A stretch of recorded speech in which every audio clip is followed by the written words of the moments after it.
And so this is why you have to catch the football. You want to throw in the NFL these days? That's a good thing, honestly. No harm, no foul, at least for the offense. The defense, there's a lot of harm and a lot of foul. You compare both rosters, he doesn't have his top two wideouts. If you got some semblance of speed, go.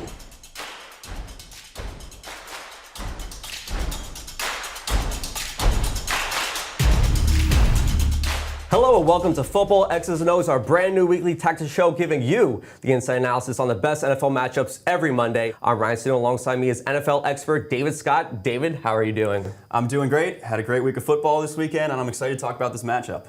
So David, what 5 topics will we cover? All right, we're going to talk about Kelce's tip drill, deep ball DaVonta Smith, vintage Patrick Mahomes, the MVP QB matchup, and then we're going to talk about some tush push terror. All right, let's get to the action. Fast forward to the fourth quarter. It was back and forth. Eagles up 13-10. The Chiefs at the goal, near the goal line, at the 3-yard line. Let's take it through it. Yeah, so this is an example of a play that actually should have worked. You know, you mentioned in the intro that there was a tipped ball from Travis Kelce, and this was a play that probably should have resulted in a touchdown and taking the lead for the Kansas City Chiefs. What we're looking at is man coverage from the Philadelphia Eagles.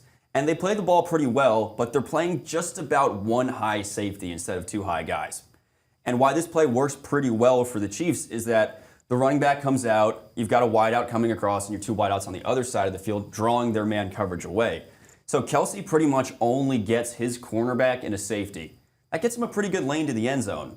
Now, however, what happens is the ball gets to his hands, pops right up, and Andrew Makuba, the safety, does a pretty good job of just being where he needs to be to get the ball. So it's an example of something that should have worked, but didn't. Little miscommunication, maybe an error from Mahomes on the throw, bad hands from Kelce.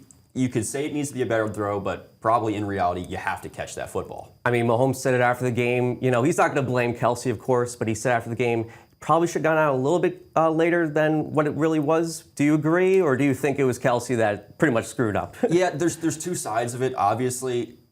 In reality, if you're an NFL receiver, especially one of the caliber of Travis Kelce, if the football hits your hands, you should catch it 900 times out of 991. Like, it's just, the ball is there, it's in your hands, you got to pull it in. At the same time, you can see from some of the slow motion replays, and even in live action, you can see that Kelce was stretched out for it. It wasn't a perfect placement of the ball. It was a little low, but I think it was low on purpose, and Mahomes said something about that, about why he put it low. And you can see with the 2 defenders coming in on him, you probably want that ball low. You get the ball low, you dive into the end zone. Because he wasn't in the end zone, he was right around the goal line. So, again, not perfectly placed. You're Travis Kelce, you're a 10-time Pro Bowler, you're a 3-time Super Bowl champion.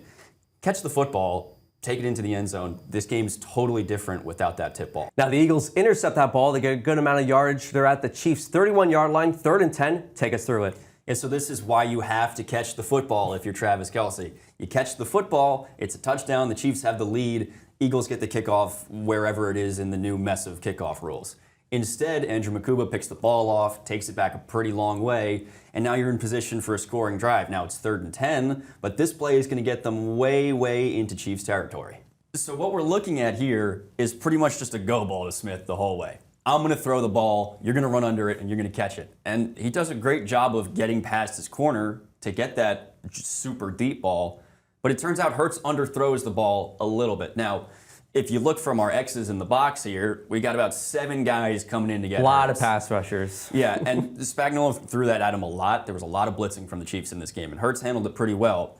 In this case, you got Smith on your go ball. You got another deep route on the other side of the field. I don't know if that is just a distraction or if it was a possibility as well if the pressure wasn't coming. Hurts recognizes the pressure, chucks that ball out pretty quick. The issue is he has to get it out so quick. He's throwing off his back foot. You can see in the coverage of the game that he, gets his snap, takes his step back, but in that step back, he almost has to throw it immediately. So he's thrown off 1 foot in this play. The ball gets pretty far down the field, but if it was a good ball with his feet set, with his full strength into it, it probably hits Smith over the shoulder and he runs it in for a touchdown. Instead, it's hanging up in the air for a bit. So what Smith has to do, and a testament for how good of a receiver Smith is, he totally tracks the ball in the air, sees it's not going where it needs to go, hits the brakes, totally cuts off his route. Cornerback goes flying past him. He doesn't recognize that the ball is underthrown. Smith turns, catches it like a punt, throw a little fair catch in there if you have to. gets down, and then they're in a first and goal situation. So I think DaVonta Smith's speed was full on display there. And Hurts, like you said, did underthrow that ball, but all his pass rushers coming to him. And honestly, the underthrow in the NFL these days, that's a good thing, honestly, because the refs love to call these penalties on defenders for holding. And the defender, honestly, he didn't think that, Smith could track the ball the way he did. Yet you probably get the same outcome in this play, whether the ball is caught or not. And I say that because if the corner doesn't blow past Smith and just runs right into him, then you get a pass interference call and you're just where the catch was made anyway. But Smith is a good receiver. He can track the ball well in the air. That is a very good skill to have in this modern NFL because the ball is not always where it needs to be. And if you can understand that, hey, this is not getting over my shoulder, I'm going to stop, I'm going to get the ball. And also, if you stop and go for the ball and the receiver goes through you, pass interference. You got a first down 30, 40 yards up the field. No harm, no foul, at least for the offense. The defense, there's a lot of harm and a lot of foul, but it works out well, and it's a good job by Hurts to get the ball out and to get the ball so downfield, even though he's going off of his back foot. He's about to get sacked. And you said Smith was the intended target in that play. A.J. Brown on the left side, he wasn't even looked in that play. What do you make of that one? Yeah, we saw it last week, and then we saw it again this week. A.J. Brown had one reception last week for 8 yards. This week he has 5 receptions. It's only 24, 25 yards. No one knows if there's not a good connection there, if he's getting draped with his coverage, if he's not running good routes. It's hard to understand why there's no connection between Hurts and Brown right now. But good to the other receivers. They're making the most of their opportunity. And guys like Smith, Jahan Dotson, they're the reason why the Eagles are 2-0. Eagles get a touchdown a couple plays later on the Tush Push. 20-10 Eagles. The Chiefs are so desperate for any points a couple drives later. Near the 50-yard line, 1st and 20, Mahomes Magic in this play. Yeah, so I think what you said, there was some desperation on this play, and maybe it was that desperation that brought out vintage Patrick Mahomes, where he is heaving the ball downfield with precision accuracy. Now, he hasn't done a lot of this since Tyreek Hill left for the Dolphins. He also really hasn't had kind of guys that can run under his deep balls like that. But the Chiefs' deep, long game has been absent in recent years. If this play that we're about to look at can kind of make an entrance back into the Chiefs' offense, that would be scary because we haven't seen that from Mahomes in a while. From the constraints of a regular playbook graphic, you can't see the specifics of how Thornton's route went. He did run a corner route to the inside. He cut off a bit further up the field. What happens is this is zone coverage all the way.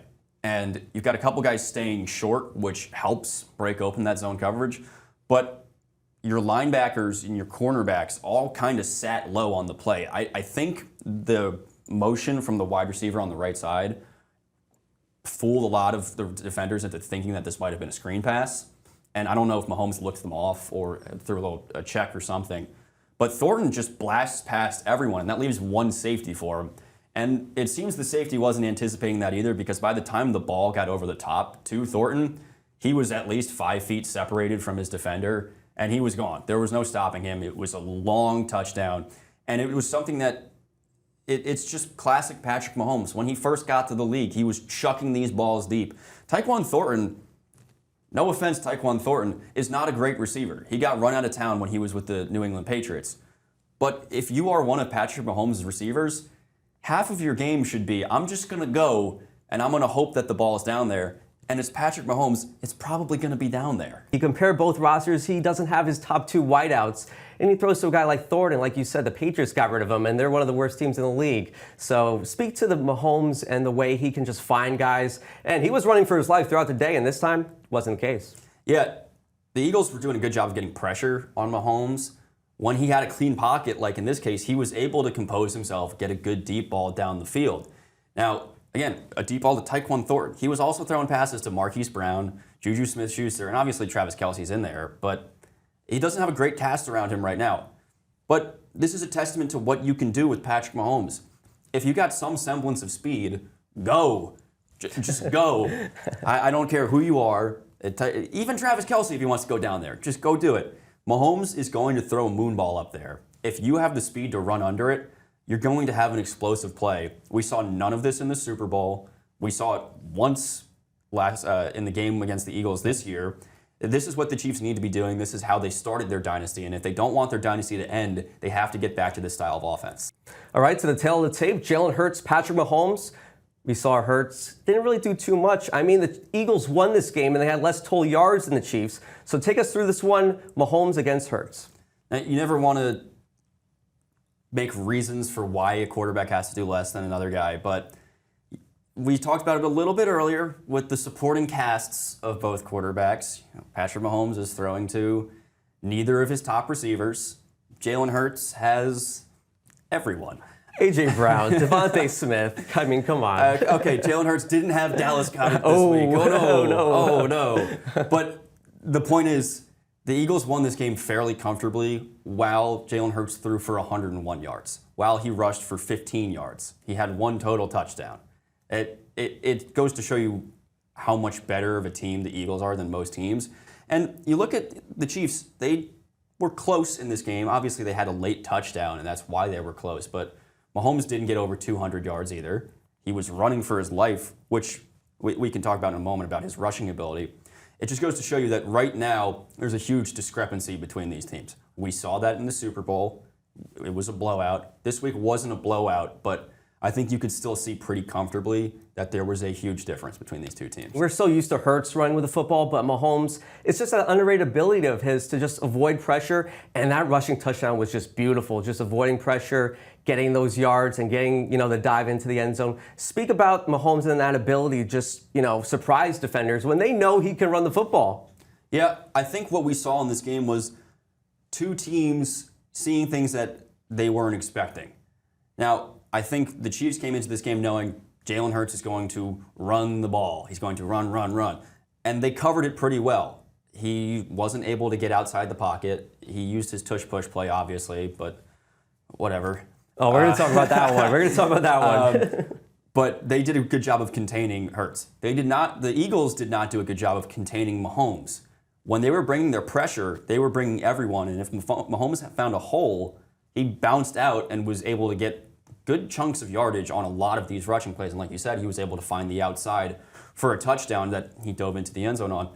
Mahomes is a versatile player. He's not a dual threat, as a lot of us would say for like Jalen Hurts, Lamar Jackson, Josh Allen. But he has got the rushing ability that a lot of people overlook him for.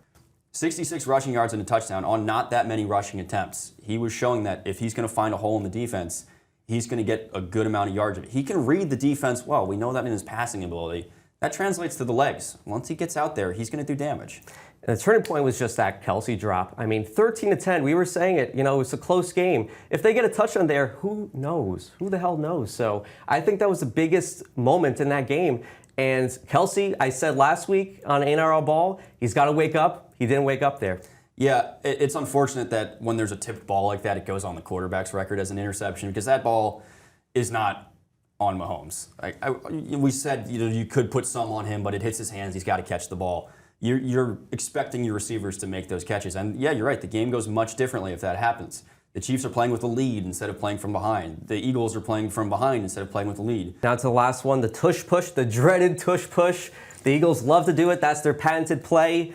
Even Dean Blandino said it on the call. He can't stand it. I think he's had enough of it, and he's a rules expert. What do you make of this tush push, and should they get rid of it? I think if you're not a Philadelphia fan, you don't like the tush push. And if you're a Philadelphia fan, you're trying to explain to yourself why the tush push should be okay, even though it's not. Now, I'll put my foot down and say that I think this play has no place in football. At this point, it's not a football play. And at this point, it is such an advantage over another team. And the issue is just with the way people are lining up. Now, there are a lot of rules in the NFL that dictate where you need to line up, when you can move, things like that. In offensive line, you have your center who is holding the ball and is going to snap it, and then everyone lines up behind the center. That is a key thing here. Everyone has to line up behind the center. In the tush push, people are lateral with the center. That's offsides. That is a neutral zone infraction. You cannot do that. But apparently it's okay for the tush push. When you're the center, you can't line up with your head over the football. You can't be leaning over the football. That's offsides. That is a neutral zone infraction. Apparently you can do that with the tush push. And then any play, not just the tush push, You cannot move before the football is snapped. And we see it every time the tush push is run, that the two guards next to the center are lunging early. It's unfair. I'll say it. I'll say it so no one else has to say it. Scream to the world. It's unfair. This is not a football play. It's not a fair football play. And I think by the time this season is over and we get to the rules meetings and everything after this year, this play's gone. All right, that'll wrap things up here. Football X's and O's. You can catch us every Monday. We also have Ain't That Our Ball every Thursday. You can please leave a like, comment, and subscribe.